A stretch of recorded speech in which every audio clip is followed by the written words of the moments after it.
berniatnya dalam rangka ibadah kepada Allah, insya Allah rumah tangga kita akan mendapat berkah dari Allah Subhanahu wa Ta'ala. Senantiasa dalam naungan nikmat dan rahmat Allah Subhanahu wa Ta'ala, dapatkan rezeki insya Allah yang halal dan thayyibah, yang halal lagi baik, dapatkan keturunan yang soleh dan solehah. Amin. Allahumma amin.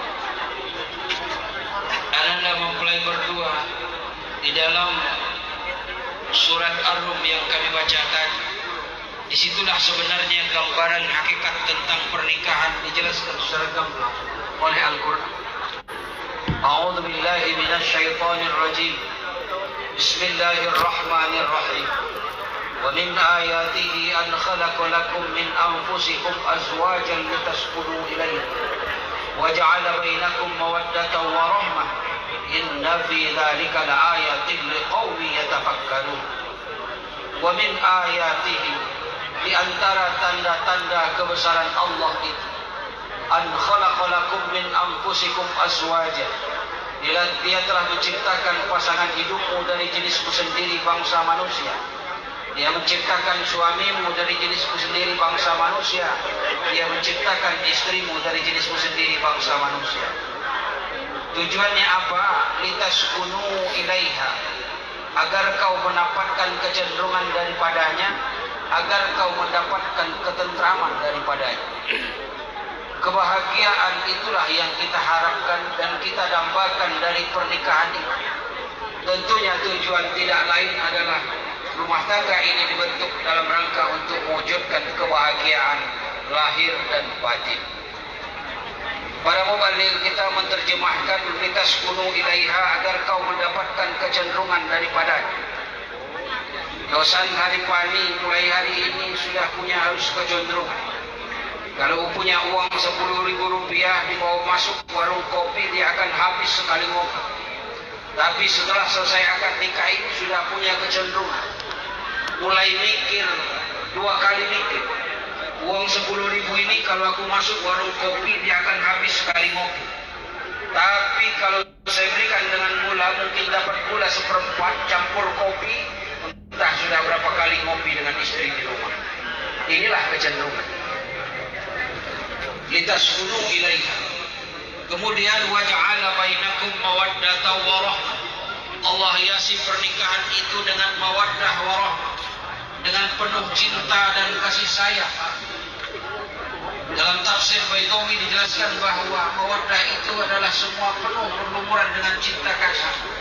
Mungkin ini didapatkan di awal-awal pernikahan, semuanya serba indah, semuanya indah.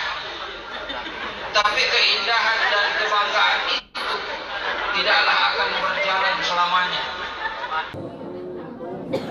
Pernikahan kita ini tidak berlangsung sehari 2 hari, seminggu 2 minggu, dan seterusnya. Tapi berlaku panjang. Bahkan dalam konsep pernikahan dalam Islam itu tidak hanya dalam kehidupan di dunia, tapi sampai di alam akhirat nanti. Maka warahmah, cinta dan kasih sayang. Bahkan di sisi lain, Profesor Dr. Quraisy Shihab memaparkan bahwa untuk mewujudkan keluarga yang sakinah itu, hendaklah kita menikah dengan dasar minimal 4 perkara. Yang pertama, menikah dengan dasar mahabbah, saling suka menyukai dan saling cinta mencintai. Kami menyadari dan memaklumi semuanya bahwa Ananda Dosan Hari Pani dan Ananda Miftahul Jannah bisa sampai ke jenjang akad nikah kepelaminan pada hari ini, tentunya tidak lepas dari saling suka dan menyukai dan saling cinta mencintai tersebut.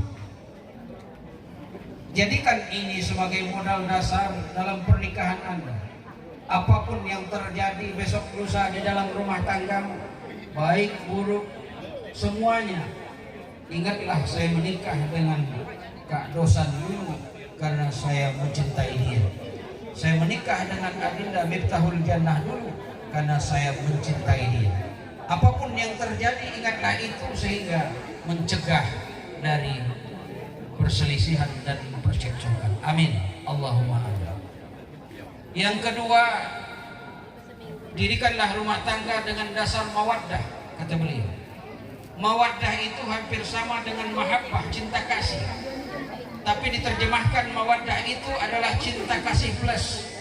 Cinta kasih yang mendapat nilai tambah, di mana seorang suami mencintai istrinya dengan itikat baik, seorang istri mencintai suaminya dengan itikat baik, tidak ingin menyakiti, tidak ingin mengecewakan, dan tidak ingin membohongi istri atau suami yang dicintainya tersebut. Kalau kedua belah pihak, suami sudah bertekad seperti ini, istri sudah bertekad seperti itu, insya Allah rumah tangga kita akan aman, tentram, dan bahagia. Amin ya rabbal alamin. Yang ketiga, dirikanlah rumah tanggamu dengan dasar rahmah, saling menumpahkan kasih sayang. Suami berikan kasih sayang sepenuhnya kepada istri yang paling kita cintai, dan istri berikan kasih sayang kepada suami dengan penuh kasih sayang yang sebenarnya.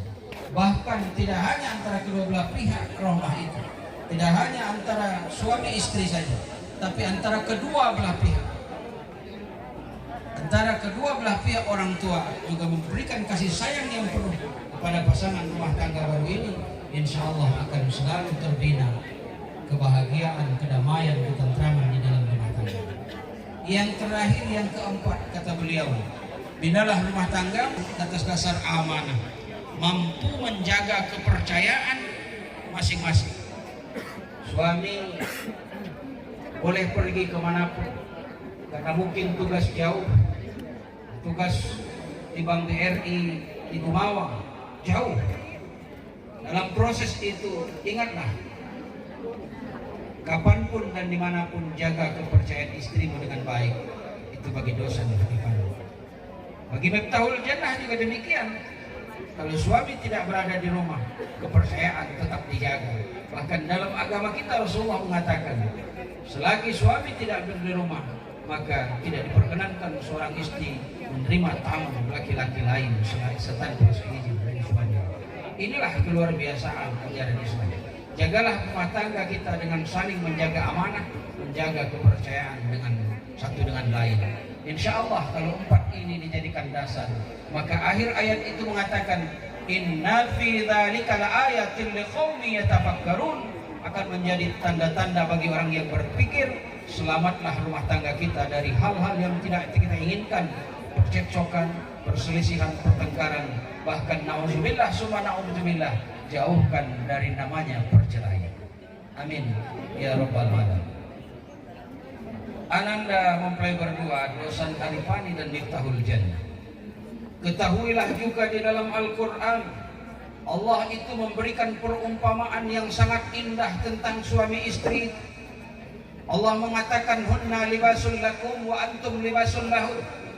Hai para suami, istrimu itu adalah pakaian bagimu, dan engkau suami adalah pakaian bagi istri. Jadi suami adalah pakaian istri, istri adalah pakaian suami. Apa sih makna yang indah ini? Kalau kita gali dari filsafat libas ini, ternyata paling tidak fungsi pakaian itu ada 3.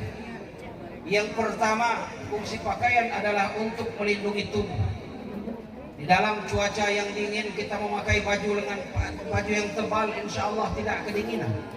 Di cuaca yang panas kita memakai baju lengan panjang, insya Allah kulit tidak terbakar. Itulah fungsi pakaian. Artinya suami istri itu harus saling mengayomi dan saling melindungi. Jaga kehormatan suami sebagai istri, jaga kehormatan istri sebagai suami.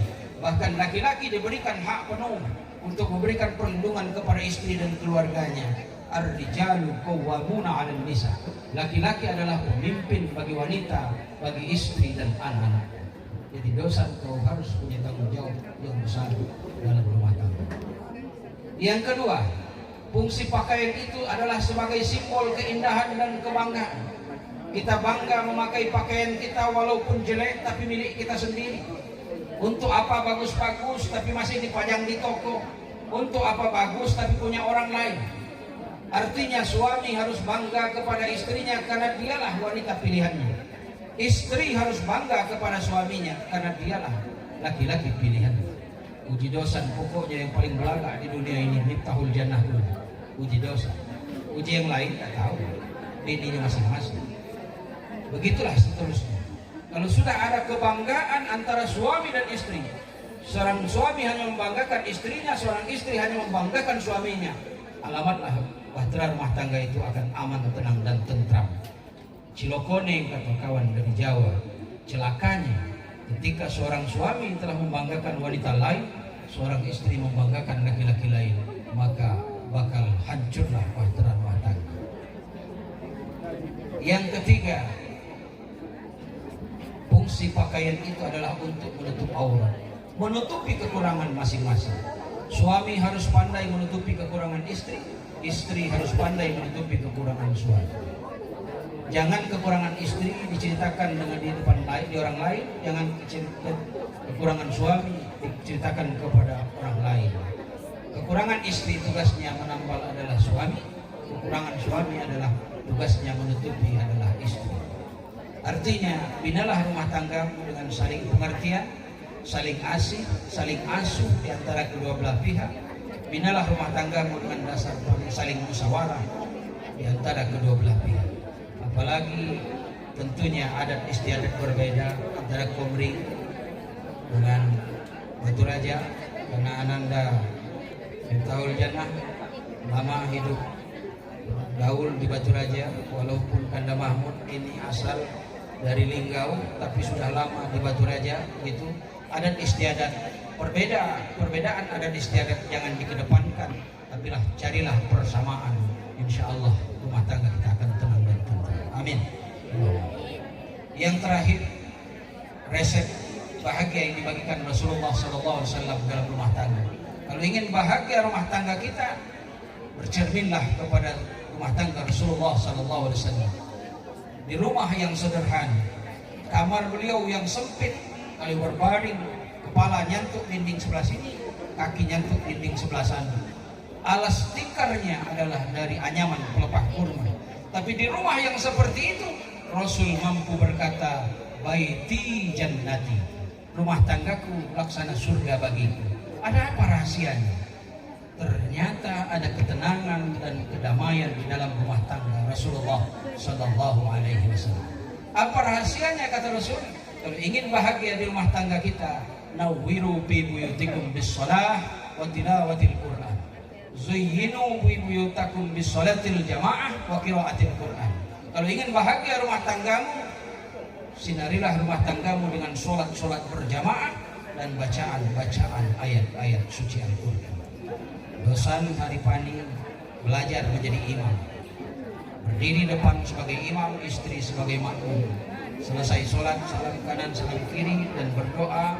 Kemudian suami mengulurkan tangan, saling bermaaf-maafan antara suami dan istri. Insya Allah rumah tangga akan selalu bahagia.